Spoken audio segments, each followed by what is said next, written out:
inherent in us all is this belief that in order to be strong, I can't be weak. We start to have this view or this vision that any expression of weakness indicates vulnerability, and vulnerability equals being incapable of doing the job. I know that to be a complete falsehood, but it's a conditioning that starts very young for a lot of people and continues on. Gary, take me back to working with the AFP, obviously very high stakes, high pressure, high stress roles. Um, you know, like how did you, I suppose, what kind of mindset did you have to have daily in those kind of roles?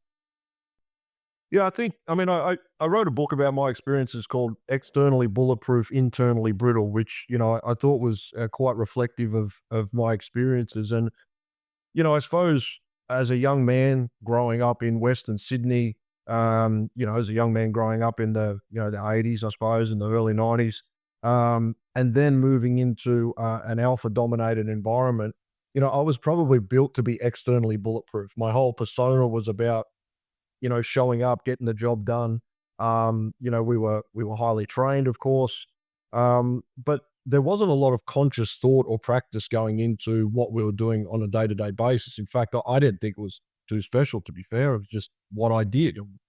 I think that there was definitely a mindset and a focus and a discipline there that has been beneficial to me in my post AFP life and even going through the struggles. And that was the discipline of showing up, of seeing things through, of finding solutions to problems that other people may not be able to see. And there was a period of my life where that problem solving ability eluded me for one specific problem. But there's certainly been skills that I've been able to call on and go back to in this part of my life as well. But yeah, primarily, I suppose back then there was almost, I won't say it was a false bravado, but we just, I didn't focus on any of the things that could go wrong or any of the external noise. It was, how do I show up and be I wanted to be the guy. I wanted to be the one who got the job done. And so I probably blocked out a hell of a lot of, internal noise or internal messaging or fear factor because I had to be the guy. Mm. And what were some of the most challenging aspects of working for the AFP? Again, I find it difficult to say because I really love my job and, um, it felt to me like a lot of it came naturally to me. I suppose the difficult part as a more mature person looking back was that there really was and potentially is, I haven't been there for a while, but a very performance based attitude to the whole environment. It was about how well you could do your job. Some people believe it's about how many people have, what relationships that you had and who you were friends with and that sort of stuff. But ultimately you are defined by the work that you do. And, that becomes very problematic when you're, again, at the pointy end of performance, because how do you get better than the best job that you've done? How do you get more extreme than the most extreme environment that you've been in? And pretty soon, they become the things that start driving you, and you lose sight of yourself, I suppose. And I think a lot of people in high performance environment almost live it's almost like they're pretending to be somebody just to keep up that persona or just to keep their the external external accolades coming.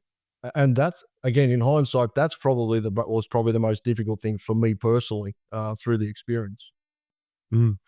And talk to me about, obviously, people in high pressure roles, in law enforcement, in military, in a lot of those industries and roles that have those very high performance, kind of cutthroat, very high stressful situations. Talk to me about the sacrifice on mental health. Well, it gets put aside.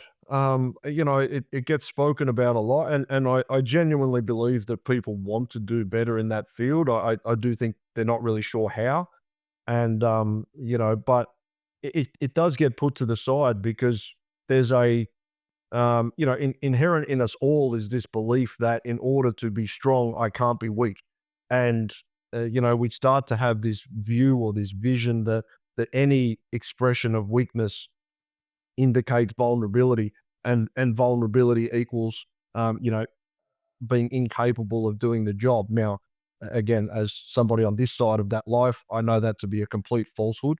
But it's a conditioning that probably starts very young for a lot of people, and continues on. And so, the experience with mental health is primarily it doesn't exist, and if it does exist, then you've got a problem. You're out of the job, and so you mask it. If you start to feel off, people will mask it with drinking. They'll mask it with gambling.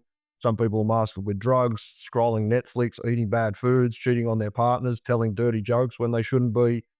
There's a whole range of ways that people will mask from themselves some of these, some of these mental health issues or feelings of not, living a fulfilled life or not understanding who they are or their purpose. And, in isolated cases and in small ways, they don't become problematic. Unfortunately, in my case, it became quite problematic, and there's a few other examples where people have gone to extreme measures in order to not feel that pain. Thankfully, I got through the other side, but that there really is a difficulty for the individual to understand the mental health experiences that they're having. Yeah. And when you talk about the mental health in those kind of positions, talk to me about what's the onboarding process from the AFP, and is it kind of not physically beat you out of it, but do they beat the vulnerability out of you? Yeah, well, I mean, again, I can only speak from my time, I suppose, and it's to me, it's not a conscious process, right? It's not like that people say, right, we need these guys to be, or these guys and girls to be hardened and to put all their feelings aside, and because in reality, we probably know that that's not the best version. I mean, the most elite of our military soldiers, in Australia, the SAS, go through vulnerability practices with their own team, right? But the rest of the military doesn't really, right? And that should probably tell you something. That if the most elite people are doing it and are comfortable with it, then it probably should be something that we should look at. But in a general sense, again, it's not. I wouldn't suggest it's a conscious practice. It just becomes a learned experience. It becomes cultural that if somebody speaks up with a problem, a mental health problem, and they get, sidelined or potentially bullied or made fun of, or someone just says to them, "Oh, come on, toughen up, buttercup," or in my day, it was take a spoonful of cement and harden up. Um, you know, Eventually those small things create a culture whereby not only do you not feel comfortable to speak up, you don't even feel comfortable to have the feelings yourself. And so it's not that you're not telling anybody else, you're actually masking it from yourself. I spent 10 years with a major depressive disorder, and I reckon it took me at least seven before I stopped, pardon my language, before I stopped bullshitting myself that this would all go away when I had a holiday, or this would all go away when I got a promotion, or this would all go away when I bought the next house, right? Like it probably took me 7 or 8 years before I started going, hang on a minute, there's something to this thing. And then it took me another couple of years to try and figure out what to do about it. By then I was already in a world of hurt. But I think that the cultural experience is not intentional, but it has just occurred over, it's like turning around the Queen Mary. It's something that started probably in the 40s, 50s, and 60s and just kept perpetuating, to where we are today. And hopefully those conversations are changing, and not only the conversations, but the actions. Yeah. And you talk about your experience as an AFP in the AFP security detail. Obviously, you said back in 2007, you were on Prime Minister Kevin Rudd's detail. Talk to me about what do you think people most misunderstand or don't know about people that are in those high positions, like prime ministers, people in very high positions? You know, there's a lot of talk, I suppose, around, oh God, they get paid $500,000 a year and they get all these perks and everything like that. But what do you think most people misunderstand about high performing, high performance people such as prime ministers? For a great deal of them, there is very often no off switch. And there are elements of the life that I'm sure people envy, and people would love to enjoy, and get the perks and want to be on the front cover. It doesn't matter if you're an athlete or a high profile businessman. But there's a good saying I heard once that um, you know people want to be the noun, they don't want to do the verb. And everybody looks from the outside in, and they see the great experiences, and they see the front cover of the magazine, and they see the big pay packet. Um, and I don't think they realize what it actually takes to get there. Um, I'm sure there are some occasions where what it takes to get there, aren't very good stories. But by and large, the high performers that I've worked with, in my career, and that I've worked with since, certainly this post AFP career, I don't think people understand what it takes to genuinely get there and stay there.